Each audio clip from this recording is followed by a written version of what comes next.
We are here, as you can see, Drive Big Stadium after Inter Miami's home opener against Chicago. 0-0 draw was the final result. The game was there for the taking for both sides, but in the final third, none of them could convert their chances. There were a couple substitutions from Phil Neville from brand new players that definitely made an impact, but in the end, Higuain's distribution just wasn't enough, unfortunately. Xherdan Shaqiri played a pretty good game, was controlling a lot for Chicago, but we saw a very defensive-minded team, at least in the first 60 minutes from Miami. Alex, let's get your thoughts. Is that kind of what you expected, this 5-3-2 formation? You know, three holding midfielders almost with Gregory, Mota, and Adams. What did you think about the style of play, and how do you think that it's going to translate throughout the rest of the season if they keep it this way? Yeah, Austin, I think I predicted that they would go with a similar formation like this. I think this game was really, it looked like two teams coming off a preseason. It's the first game of the season. There were, guys with a little bit fatigued. Maybe the passing were that slick. Miami had their chances, especially in the second half when Neville made those substitutions with Robert Taylor and Ariel Lassiter. Guys that are a bit quicker, maybe a bit better on the ball, but unfortunately it wasn't enough. They did switch to a 3-4-3 almost. They had those two wingers on the outside. Higuain was dropping a bit deeper, so they did have their chances, but like you said, unfortunately, it's the first game of the season. It's just not going to be as sharp as they wanted to do. Somebody who was surprisingly sharp, and is kind of a storyline for tonight, was Noah Allen. 17-year-old coming from Inter Miami CF2 on a short-term loan deal that MLS Next Pro now allows for MLS teams. Starting at left wing back, we kind of got word of this a little bit earlier on in the week. They somehow made the paperwork official on Friday, and he got to start at left wing back.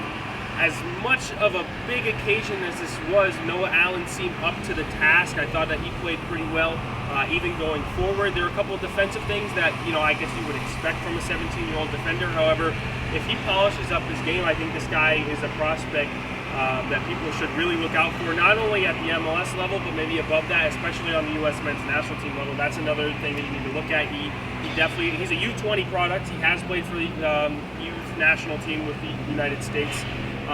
What did you like from Noah Allen's game, and what do you think can be improved on?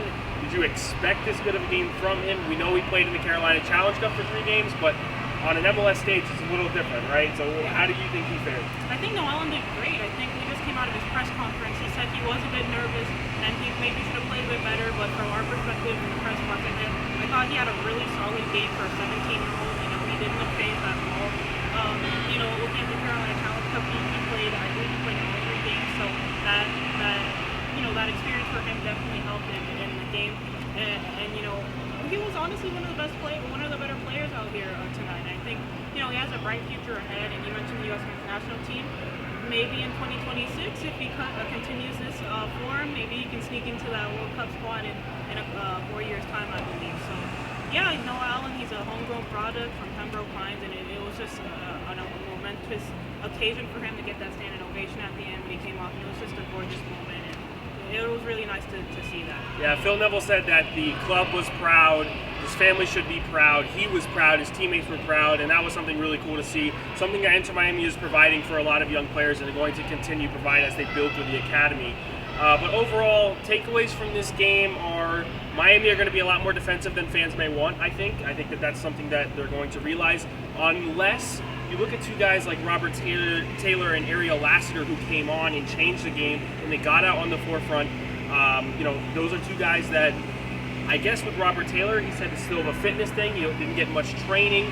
However, he's got the quality. He possesses the quality to change games. And if you have that starting off in the beginning, you can play him next to Gregory and Mota, get enough cover and get enough going forward to be, a really good attacking player. And same thing with Ariel Lassiter. Created some of the best chances in the match. Got really good saves from the 17-year-old keeper on the Chicago side. Are those two guys you're looking out for to start maybe even next week in Austin? Or do you think Phil Neville tries to keep this consistent style, now the defensive style, I should say, now that they're trying to go on the road and it's a little different than playing at home?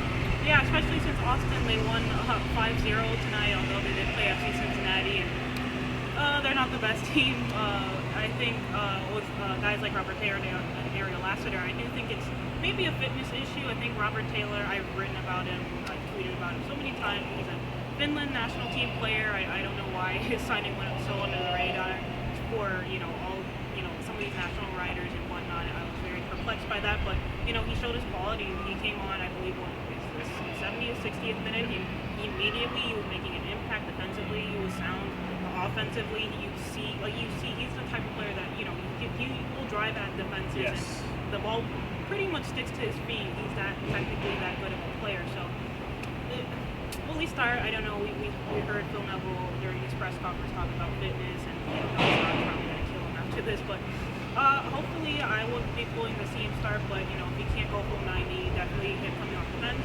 Similar to Ariel Lasser in the 60th minute, provide that pace, that technicality. That would definitely help against a really good Austin FC side. But, Austin had their issues last year. So, it remains to be seen. Depends on both on the training. So I would like to see it, but I don't know if it'll happen. Not just yet, anyway. But the thing is about this team right now that we may not have seen in the last couple of years is that there's depth pieces that fit. There are depth pieces that fit in different styles that can be successful on the pitch, and that's not something they've had. And I think that Phil Neville and Chris Henderson have built that. So that was kind of like one of my biggest takeaways, that I saw different players in different styles play, and it all seemed to work. They did get a shutout, which is huge. A clean sheet to start the season makes the defense feel good. Defense was really good in the game at certain moments. There were some nervy moments, but at the end of the day, they got the clean sheet.